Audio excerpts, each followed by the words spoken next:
Hi there, welcome to another Wine Searcher tasting. Today I thought we'd look at a Yarra Valley Chardonnay, and I've managed to find, I was quite pleased to find in fact, some Mac Forbes Yarra Valley Chardonnay. So the Yarra Valley is, it's Australia, we're in Victoria, and the Yarra is more or less north of Melbourne. It's a region that generally is famous for making Chardonnay and Pinot Noir. Places like Coldstream Hills have made it famous. There are some quite interesting Syrahs from there as well, but general, it's made its name for Chardonnay and Pinot Noir.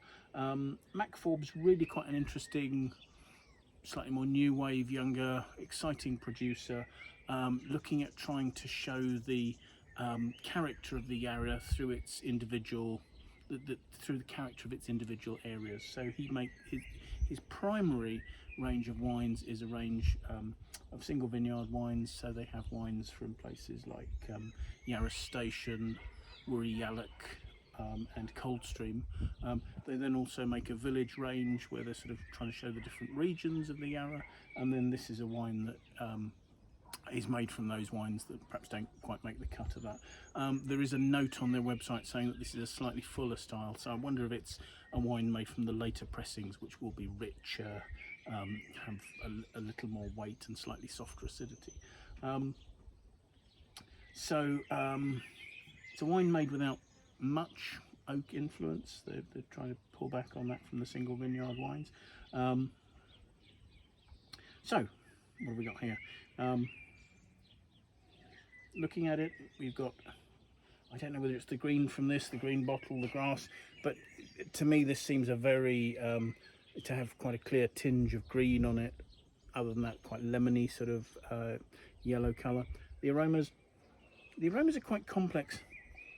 They, first of all, have a mineral sort of note, quite suggestive of a wine that's probably done a fermentation with quite a lot of solids, hasn't been allowed to settle, and that will often that'll often give a wine quite sort of struck match sort of minerally notes. It's quite a Burgundian style in some cases. Also in there, you've got notes suggesting that the wine has aged with its yeast lees in the barrel being stirred up. So you've got quite creamy notes, and then there are also notes of butterscotch, suggesting that under those circumstances malolactic conversion's gone ahead and has given that, it's called diacetyl, but it's a butterscotch aroma. Tasting it,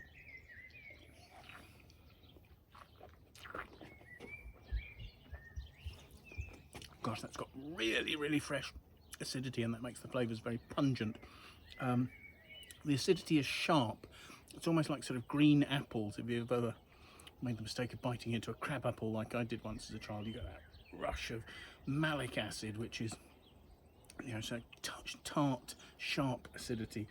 So perhaps some of that's been retained, so maybe they didn't do that much malolactic conversion.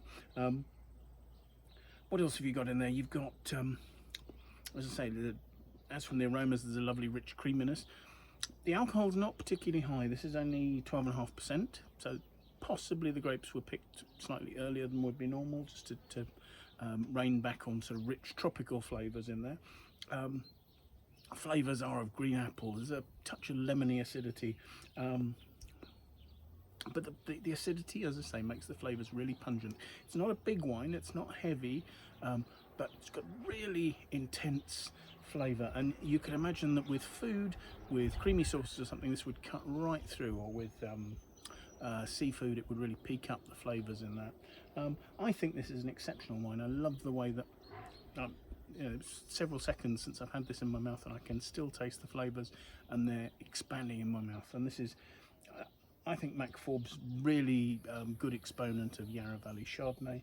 It's a modern, exciting, vibrant style of Australian Chardonnay that pairs beautifully with food. So if you get the chance, well worth a try. Cheers. Bye now.